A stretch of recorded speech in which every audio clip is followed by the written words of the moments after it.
But that was, grammar school was fun. We used to play a lot of games, played in the street at night, and in high school too when we were younger. How late? Huh? What time did your mom make you come in? Oh, after about 8 o'clock. Dark? Yeah, 7:30 to 8 sometimes. But we played, we used to play a Spanish game called Ringalivia. And it's a game where one person is down and he has to stand bent over, you know, like this. Like this. And then everybody is lined up behind him and they jump over him with their hands on his back. And when you jump, you say, pins and needles, and stick your fingers in his back.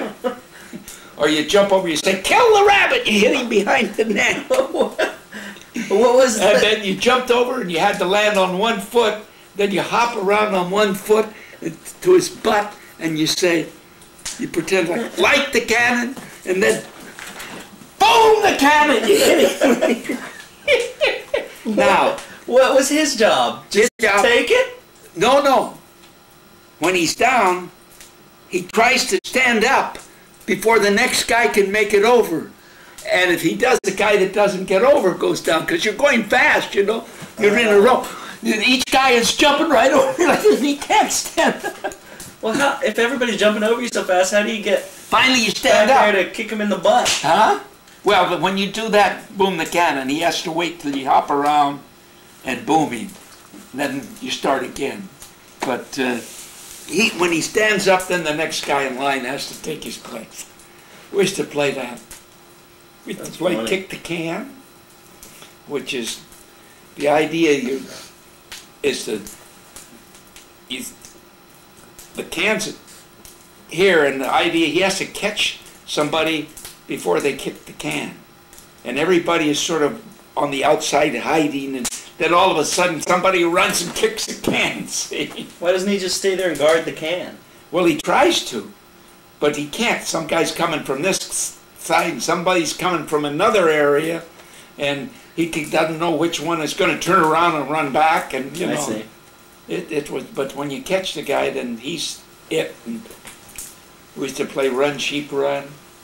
That's where you got a group. One group is a sheep, and the other is the herder, and you run with the chalk, and you make marks on the driveways and things. You turn here, or we roll over here, and you have to follow all those marks, trying to catch the sheep, bring them back.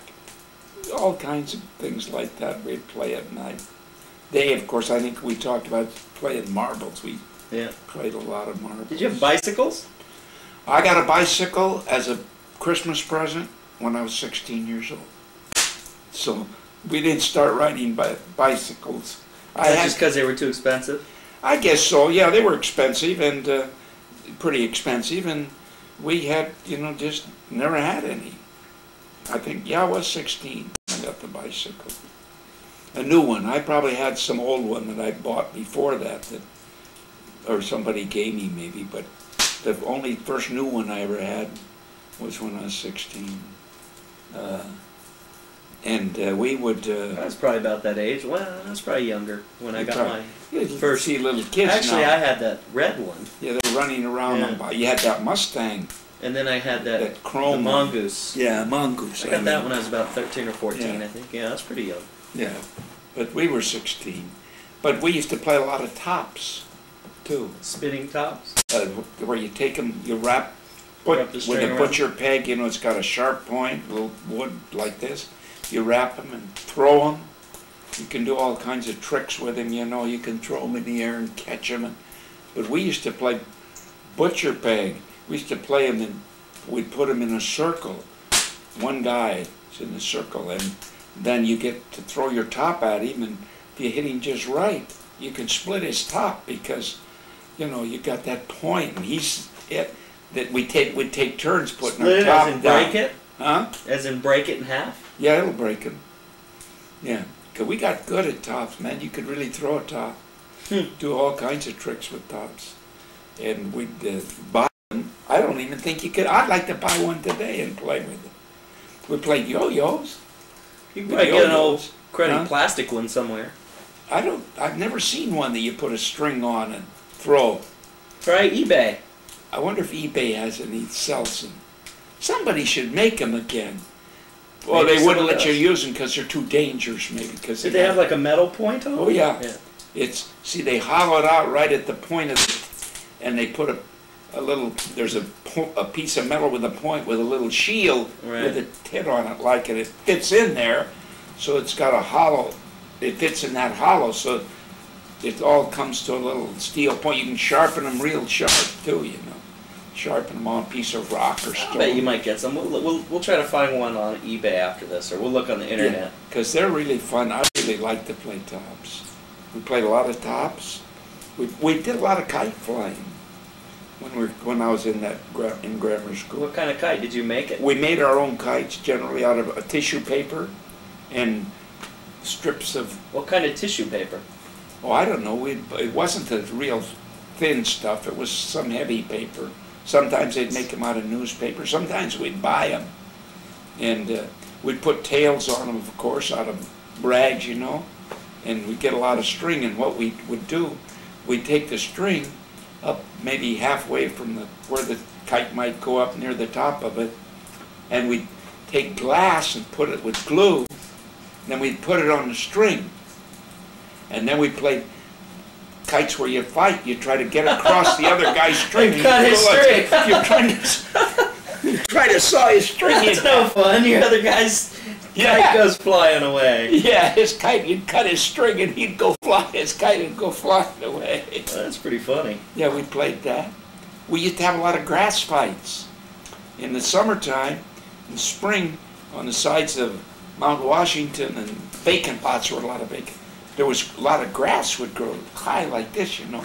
And the dirt there is not like sand here in Florida. It would clump. You'd pull out the grass and you got a clump of dirt, you see. And we'd throw them at each other. And we went up to the hills, Mount Washington. We had teams, and we'd really have wars with those things. Sounds like us when we were kids. We did it with oranges, though. And we made a lot of rubber guns. Yeah. And, you know, out of clothespins and handles. Oh, rubber bands. Rubber bands, rubber guns, and we'd shoot each other with those. We played Indians and cowboys and cops and robbers. And another thing we did, this was in grammar school too, we'd put on plays. At my garage was sort of just like at the back of the house. There was a driveway beside the house, and there was a garage. And Mom would loan us a curtain. We'd hang a string across where the doors of the garage would open like this, you know. Not they didn't have the kinds that lowered and rolled up. The doors would open, and that would be the theater, and we'd put a string with a sheet hanging there, and that would be the door. And parents would come and other kids. We'd charge money. Did you guys write We wrote our own plays. Give me an outline of one of the plays you. And we were the actors. Sounds like our game, doesn't it? Yeah, I was thinking the same thing, Little Rascals. And we were the actors, and we had one guy in the neighborhood was named Earl Cooney.